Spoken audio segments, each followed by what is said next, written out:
ఇప్పుడే జీ5 app download చేయండి. చూడండి మీ ఫేవరెట్ టీవీ షోస్ ఎప్పుడైనా ఎక్కడైనా. వాళ్ళిద్దరికీ కొత్తగా పెళ్ళయింది.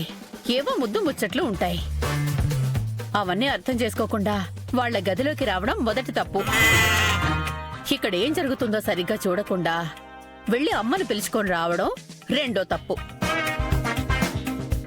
ఈ వయసులో చూడకూడనివన్నీ చూడటం మూడో తప్పు. ఇలా తప్పుల మీద తప్పులు చేయడానికి మీకు బుద్ధి లేదు. డ్రామాలు ఆడద్దే డ్రామాలు. ఇందాక దుప్పట్లో ఉంది నువ్వు ఆ మహేష్ గడే కదా. మహేష్ గాడా? ఎక్కడున్నాడో చూపించండి. మహేష్ అంట మహేష్. పగటి కలేవన కంటున్నారా? లేదంటే నేనే మహేష్ లో వచ్చినట్టు ఊహించుకుంటున్నారా? ఎందుకైనా మంచిది పిచ్చి హాస్పిటల్కి వెళ్ళి డాక్టర్ని కలవండి. మీ పిచ్చి రోగం కుదురుస్తాడు. శుభప్రద ఆగు. శుభప్రద. సూపరుత్తం గారు, సమయానికి మీరు వచ్చారు కాబట్టి మా నాటకం బయటపడకుండా లీలాకృష్ణ గారిని బకర చేయగలిగాం. మరి ఊరికే రారు మహానుభావులు అని నీ మొగుడు మహానుభావుడు. అవసరానికొచ్చి ఆదుకుంటూ ఉంటాడు. అవును మహానుభావా. శుభప్రద ఆగు. మీకో నా కళ్ళు నన్ను మోసం చేయవు. ఇందాక దుప్పట్లో ఉంది నువ్వు ఆ మహేష్ గాడే. నేనెళ్ళి అత్తయ్యగూరిని పెరుగుతానని తెలిసి నేనొచ్చేలోపే ఆ దుప్పట్లోకి మైథిలిని ఉత్తమ్ని పంపించినావు. ఆ ఇద్దరితో కలిసి నువ్వు కూడా నన్ను పిచ్చోడిని చేస్తున్నావు. చాలే ఆపండి. కొత్తగా పెళ్ళైన జంట ఏదో సరదాగా ఉండాలని అనుకుంటారు. ఇలా చీటికి మాటికి వెళ్లి వాళ్ళని విసిగించకండి. వెళ్ళి మీ పని మీరు చూసుకోండి.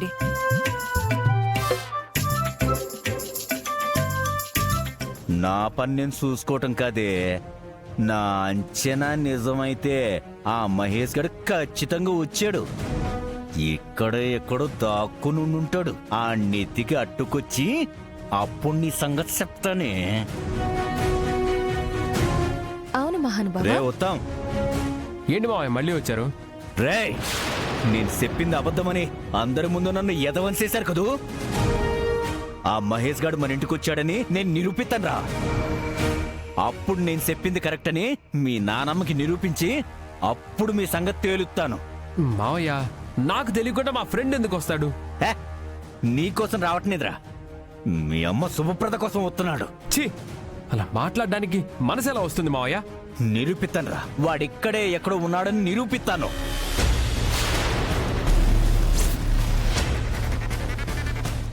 మైథిలి, నీ విగ్ అక్కడుంది, వెళ్ళు.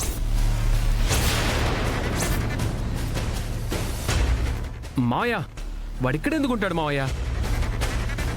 ఇప్పుడు కనుక మావయ్య చూశాడంటే కొంపలు అంటుకుంటాయి. అయినా నువ్వెందుకు అక్కడ పడేశావు? అయ్యో, గెటప్ మార్చాలని కంగారులో ఆ విగ్ అక్కడే వదిలేస్తానండి. ముంచావు మైత్రి. సరే నేను మేనేజ్ చేస్తాను.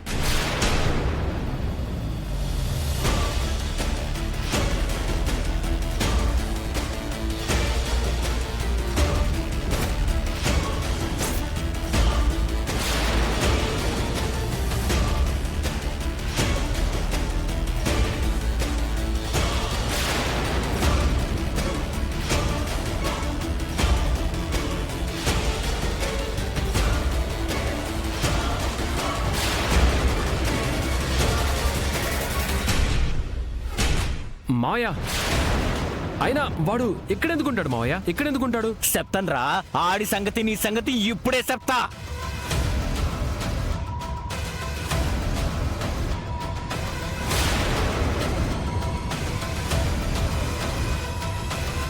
ఆ మహేష్ గాడు నీ అమాయకత్వం గాని నా ఫ్రెండ్ ఇంట్లో ఉంటే కనిపించాడా మావయ్య? వాడి గురించి ఎక్కువగా ఆలోచిస్తున్నట్టున్నావు. అందుకే వాడు రాకపోయినా వచ్చినట్టు కలలు కంటున్నావు. కలలు. రేయ్, కలో నిజమో తొందరలోనే తేలుతా. రెడీగా ఉండండి. అమ్మయ్యా, పిగ్గు చూసారేమో అని తెగ టెన్షన్ పట్టానండి. అవును మైథిలి, ఈసారి తప్పించుకున్నావు. నెక్స్ట్ టైం మాత్రం కేర్ఫుల్ గా ఉండాలి. అలాగేనండి.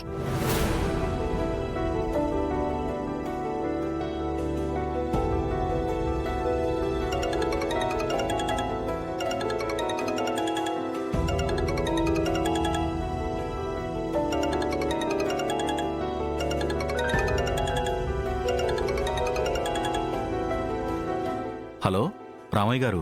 గుణశేఖర్, నీతో ఒక ముఖ్యమైన విషయం మాట్లాడాలని చేశాను.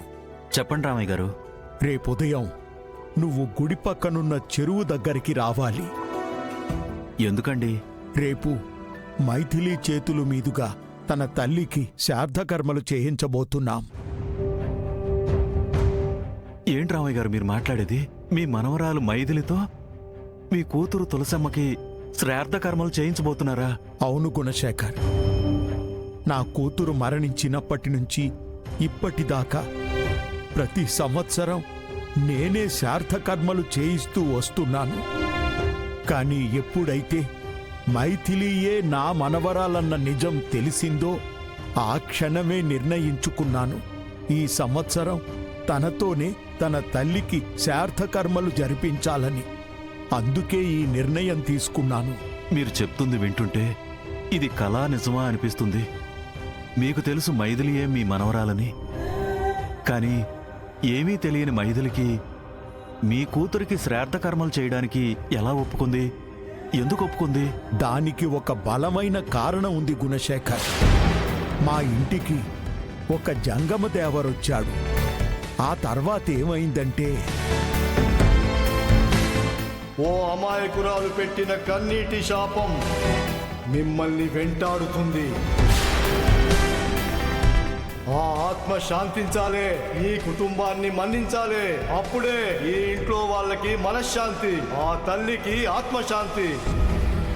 అలా జంగమదేవర చెప్పడం వల్లే మైథిలి కూడా సానుకూలంగా ఆలోచించింది. అందుకే తనకి తెలియకుండానే తన తల్లికి శ్రాద్ధకర్మలు చేయడానికి నిర్ణయించుకుంది. చాలా ఆనందంగా ఉంది రామయ్య గారు. తల్లి కూతుళ్ళ అనుబంధం అంటే ఇదేనేమో. ఎప్పుడో 25 ఏళ్ల క్రితం మరణించిన తులసమ్మ తన బిడ్డ చేతుల మీదుగా శ్రాద్ధ కర్మలు జరిగితే తప్ప ఇంటివాళ్ళు చేసిన తప్పుని మన్నించనని నిర్ణయించుకుంది కాబోలు. అందుకే ప్రశాంతంగా ఉండాల్సిన ఇంటిలో అశాంతిని రేపింది. చివరికి తన బిడ్డ చేతుల మీదుగానే తనకి శ్రాద్ధ కర్మలు జరిపించేలా చేస్తుంది. అమ్మ ప్రేమ అంత గొప్పది కాబట్టే తన కూతురికి తెలియకుండానే తను చేయాల్సిన పనులన్నీ చేయిస్తుంది. ఏదేమైనా ఇన్నాళ్లకి మైథిలి తన బాధ్యతని నిర్వర్తిస్తుంది. ఇంతకంటే ఏం కావాలి? మీరు చెప్పినట్టుగానే నేను తప్పకుండా గుడి దగ్గరికి వస్తానయ్యా. చాలా సంతోషం గుణశేఖర్. గుడి దగ్గర నీ కోసం ఎదురు చూస్తూ ఉంటాను. అలాగే రామయ్య గారు.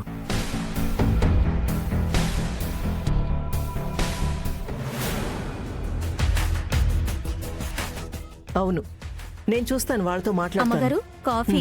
ఓకే, తర్వాత కాల్ చేస్తాను. కాఫీ నువ్వు తెచ్చావేంటి? మైథిలి ఎక్కడా?